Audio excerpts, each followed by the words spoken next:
안녕하세요. 시내가 책방입니다. 저는 책방지기 한걸음씩입니다.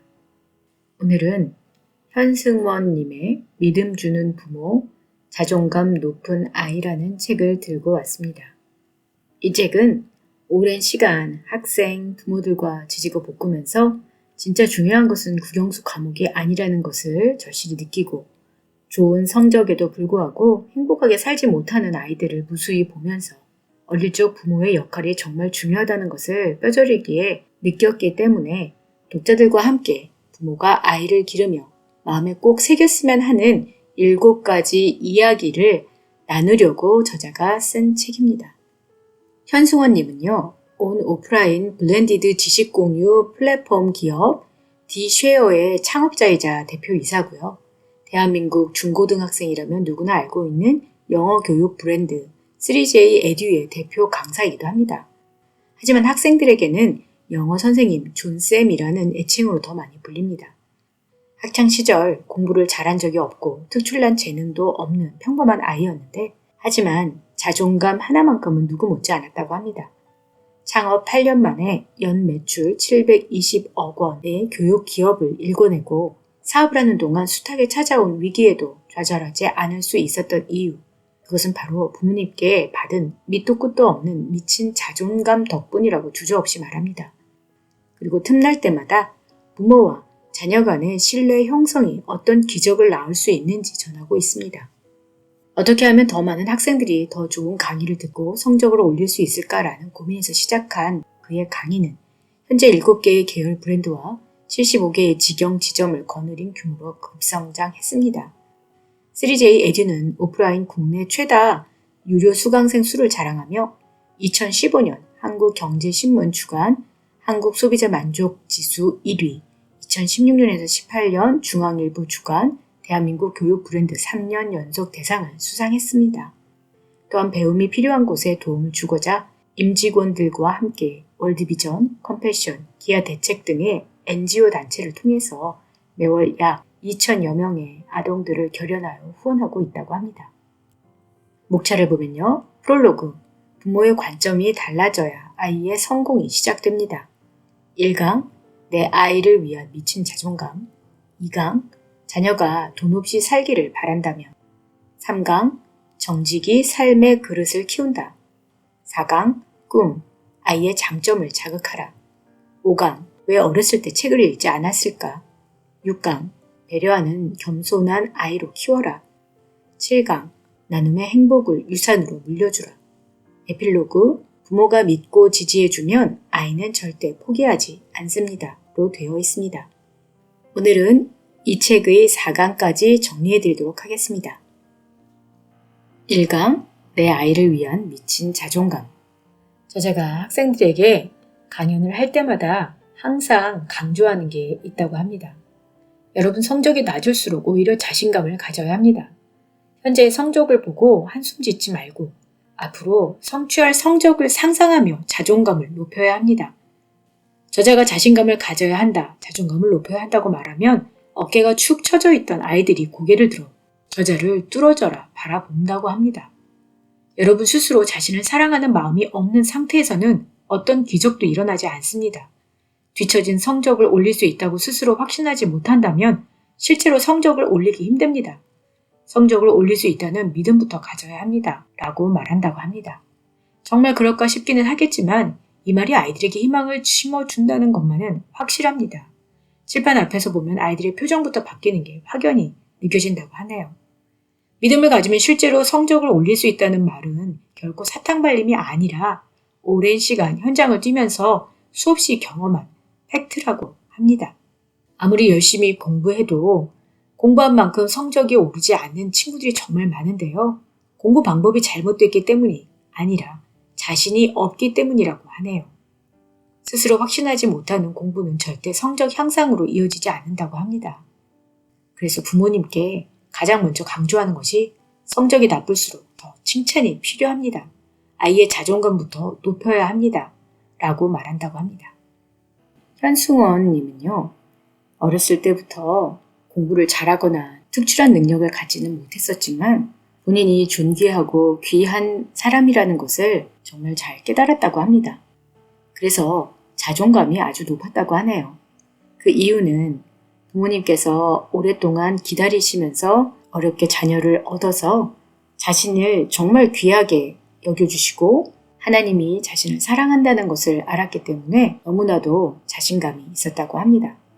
그래서 아이가 아무리 능력적인 면이나 공부를 못하거나 특별히 잘하는 것이 없다 할지라도 마음껏 칭찬해주고 칭찬을 듣고 배부른 아이가 훨씬 더 잘 된다면서 사랑을 받는다고 느낄 때 자존감도 높아진다고 합니다. 그래서 아이에게 듬뿍 사랑을 많이 주고 칭찬을 많이 해주어서 아이가 충분히 자신이 사랑받고 있다고 느낄 수 있도록 해주라고 조언하고 있습니다.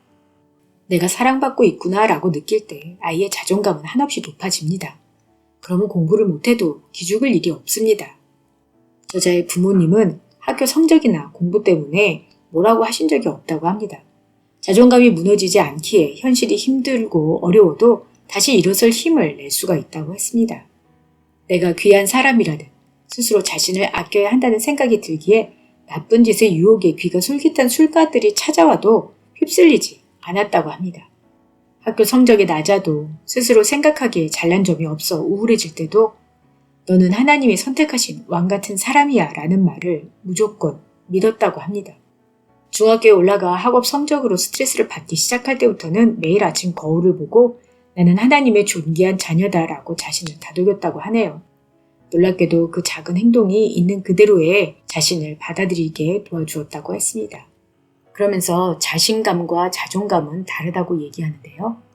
자신감은 어떤 상황에 의해서 내가 스펙이 갖추어져 있거나 다른 사람과 비교해서 생기는 것이라면 자존감은 자신 스스로 존재로 갖는 자신감과 같은 것이라고 합니다. 자존감이 높은 사람은 자신감을 떨어뜨리는 부정적인 외적 상황에도 쉽게 굴복하지 않습니다. 오히려 내면의 힘을 바탕으로 외적 상황을 바꾸려고 노력합니다. 내면이 탄탄하니까요. 현재에 무릎 꿇고 고개 숙이기보다는 현재를 이겨내려고 노력합니다. 부모 마음은 하나부터 열까지 최대한 부족함 없이 키우고 싶습니다. 그래야 어딜 가든지 기죽지 않고 당당하고 자신감 있게 행동할 수 있으리라고 생각하니까요. 하지만 정말 중요한 것은 자신감이 아니라 자존감이라고 합니다. 자신감은 부모의 돈이 떨어지는 순간, 부모의 지원이 끊기는 순간, 외부 환경이 악화되는 순간 사라집니다. 그러나 자존감은 나 자신, 내 정체성에 대한 믿음이기에 외부 환경에 좀처럼 휘둘리지 않는다고 합니다. 시간이 지나도 가치가 변하지 않은 보석과도 같다고 하네요. 자존감의 유무는 아이가 성인으로 자라 사회에 진출했을 때 더욱 중요해진다고 합니다. 차별과 위계가 존재하는 사회에서 쉽게 무릎 꿇지 않는 힘은 엄청난 경쟁력이 되니까요. 아이가 역경과 고난이 찾아와도 툭툭 털어버리고 앞으로 나아가길 바란다면 자신감이 아니라 자존감을 키워줘야 합니다. 2강, 자녀가 돈 없이 살기를 바란다면. 2강에서는 아이의 경제관념을 키워주라고 합니다. 어려서부터 자녀의 돈을 주변에서 아이를 위해 돈을 준다면 그것을 그대로 모아주라고 하네요. 정직하게 아이에게 준 돈은 아이에게 그대로 주고 모아주어서 부모에 대한 신뢰를 가질 수 있도록 도와주는 것이 아주 중요하다고 얘기합니다. 어려서부터 용돈을 주면서 용돈 기입장을 쓰는 습관을 들이도록 해서 기록하도록 하고 스스로가 관리를 하면서 우선순위를 매기는 습관을 가질 수 있도록 하고 저축하는 습관과 투자와 소유의 경험을 쌓게 하라고 하고 있습니다. 아이 저금통에 손대지 않는 게 참 어른으로서는 힘든데요. 아이가 100일 때나 돌 때 받은 금반지, 일가 친척이나 어른들에게 받은 세뱃돈과 용돈까지 아이의 통장에 그대로 모으라고 조언하고 있습니다. 용돈을 주어서 스스로 경제 생활을 체험하게 해야 합니다.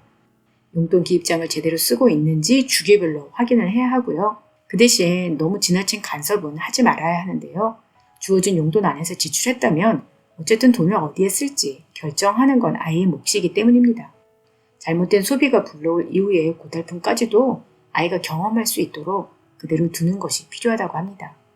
당장의 욕구를 이기고 절약하고 저축하는 것, 멋진 인생을 위한 최고의 습관이라고 합니다. 3강에서는 정직이 삶의 그릇을 키운다라고 얘기하고 있습니다. 부모가 솔선수범을 해야 하는 일인데요. 정직이란 한번 흔들리면 되돌리기 힘든 품성이자 삶의 태도이기 때문입니다. 나쁜 짓은 처음 하기가 힘들 뿐이죠. 어릴 적부터 정직함을 강조하고 부모가 솔선수범해야 한다고 합니다. 거짓으로 꾸미면 그 순간에는 이익을 볼지도 모르지만 결국에는 더 큰 손해를 본다는 것을, 오히려 당장은 손해를 보더라도 나중에는 더 큰 이익으로 돌아온다는 것을 그동안의 수많은 경험으로 배우고 익혔기 때문에 정직을 더 중요하게 생각하게 되었습니다. 정직한 품성은 아이가 어렸을 때 부모님이 어떻게 훈육하느냐에 좌우된다는 것을 학생들을 가르치면서 수없이 확인했다고 합니다. 하지만 여전히 많은 부모님은 아이 성적이 떨어지면 세상이 무너진 듯 느끼면서도 아이가 거짓말을 하거나 부정직한 행동을 할 때는 아직 어려서 그런 거라고 은근슬쩍 넘어가곤 합니다. 부모님들 마음속에 정직보다 성적이 우선이라는 생각이 있기 때문인데 이런 태도만큼은 당장 고쳐야 한다고 생각합니다. 우리는 아이들이 착하고 정직하면 이렇게 말합니다. 좀 더 영리해지라고, 아니 영악해지라고. 그래야 남에게 당하지 않고 살 수 있다고 말입니다. 조금은 정직하지 않아도 괜찮다고, 약간의 거짓말은 누구나 하는 거라고 말입니다. 그래서 지금 사회가 어떻게 되었습니까? 서로를 믿지 못하고 송사와 이간질, 거짓이 판치는 세상이 되어가고 있습니다. 그런데 정말 정직하게 착하게 살면 손해만 보게 될까요? 남에게 당하기만 할까요? 저자는 그렇지 않다고 분명히 말하고 있습니다. 저자는 지금도 회사에서 직원들에게 정직을 최우선으로 꼽는다고 합니다. 살아본 결과 정직하면 더 좋은 일이 일어나고 일도 잘 풀렸고 당장 풀리지 않을지라도 그 대가는 반드시 몇 배로 돌아온다고 합니다. 부모님들이 아이들에게 긍정적으로 생각하고 조금은 손해를 보더라도 착하게 살아가려고 노력하는 것이 현명한 방법이라고 가르치기를 바랍니다.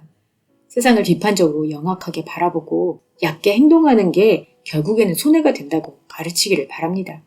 그래야 아이가 행복한 삶을 따라 배우며 마침내 행복해지지 않을까요?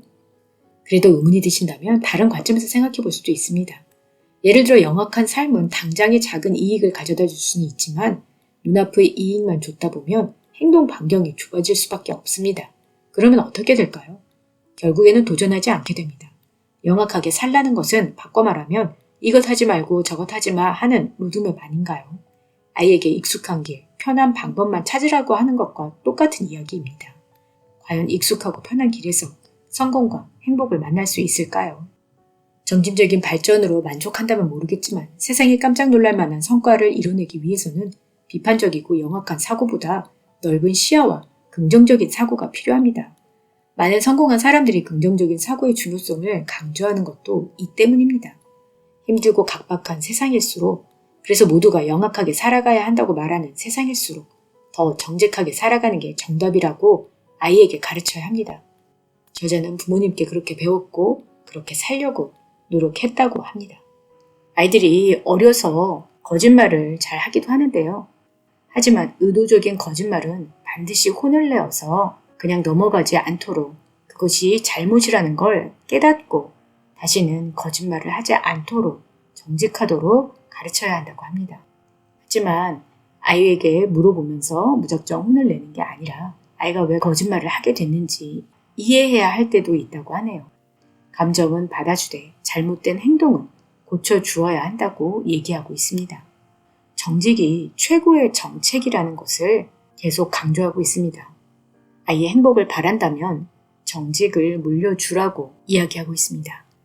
아이가 자라서 자기만의 꿈을 꿀 때 정직은 큰 힘을 발휘하게 될 것이기 때문이라고 합니다. 현승원 씨는 어렸을 때 부모님에게 정직하지 못했을 때 아주 호되게 혼을 나면서 정말 정직해야 한다는 것을 삶으로 뼈저리게 느끼며 배우게 되었고 이후로 어떤 일이든 정말 정직하게 하나님 앞에서 해나갔을 때 하나님께서 더 넘치도록 이루어 주시는 것들을 목격했다고 합니다. 4강, 꿈, 아이의 장점을 자극하라. 이번에는 꿈, 목표, 비전에 관해서 얘기하려고 하는데요. 사랑하는 자녀가 멋진 꿈을 꾸고 미래를 향해 한 걸음 두 걸음씩 씩씩하게 걸어 나가게 하려면 어떤 도움을 주어야 하는지 부모님 입장에서 이야기하고 있습니다. 아이와 함께 같은 꿈을 꾸고 노력하길 원하는데요. 하지만 요새는 부모님이 아이의 꿈을 정하려고 하고 아이가 뭘 알지 못한다면서 자신이 아이를 대신해서 많은 것을 결정하는 경우들이 많이 있다고 합니다.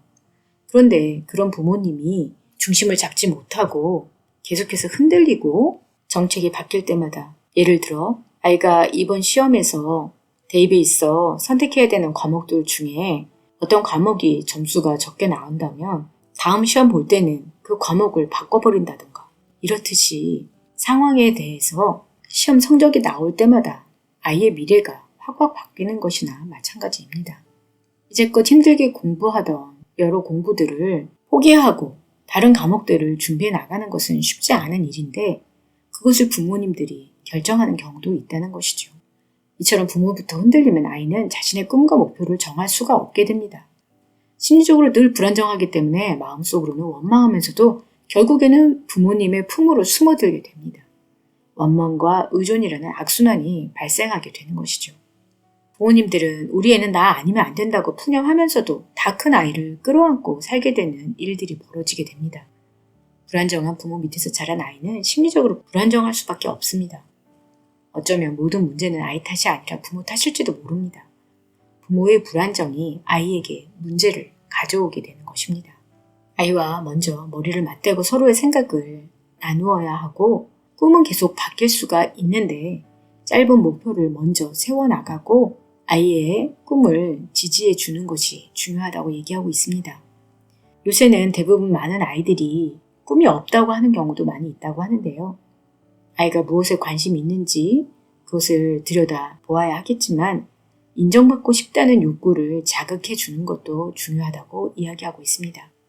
어떤 분야든 1등을 한 경험이 중요하기 때문에 거기서 어느 분야이든 1등을 했던 그 경험을 아이가 소중히 간직할 수 있도록 그리고 다양한 경험을 제공하고 꿈의 경쟁력을 갖출 수 있도록 도와주는 것이 필요하다고 합니다. 작은 목표를 하나씩 이루어가다 보면 아이가 자신감이 생기고 점점 더 하고 싶은 마음이 들 수 있다고 합니다.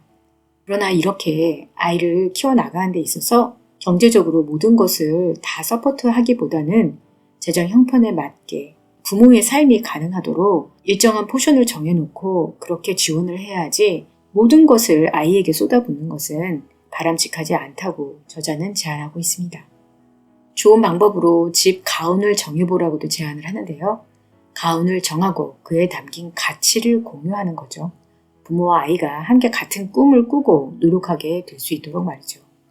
안건이 있으면 모든 가족이 모여 원탁 회의를 하는 것도 제안하고 있습니다. 그리고 아이에게 자신감을 줄 수 있도록 구체적인 근거를 들어 매일 칭찬하고 인정하는 훈련을 최소의 하루에 한 번은 해보라고 제안하고 있습니다. 그리고 부모님이 유연한 사고가 필요하다고 얘기를 하고 있는데요. 꿈이 언제든지 바뀔 수 있으며 중요한 것은 매 순간의 목표라고 얘기하네요. 네, 오늘은 현승원님의 믿음 주는 부모, 자존감 높은 아이 중에서 1강에서 4강까지를 정리해드렸습니다. 다음 시간에는 5강에서 에필로그까지 정리해드리도록 하겠습니다. 그럼 다음 시간에 뵐게요. 안녕히 계세요.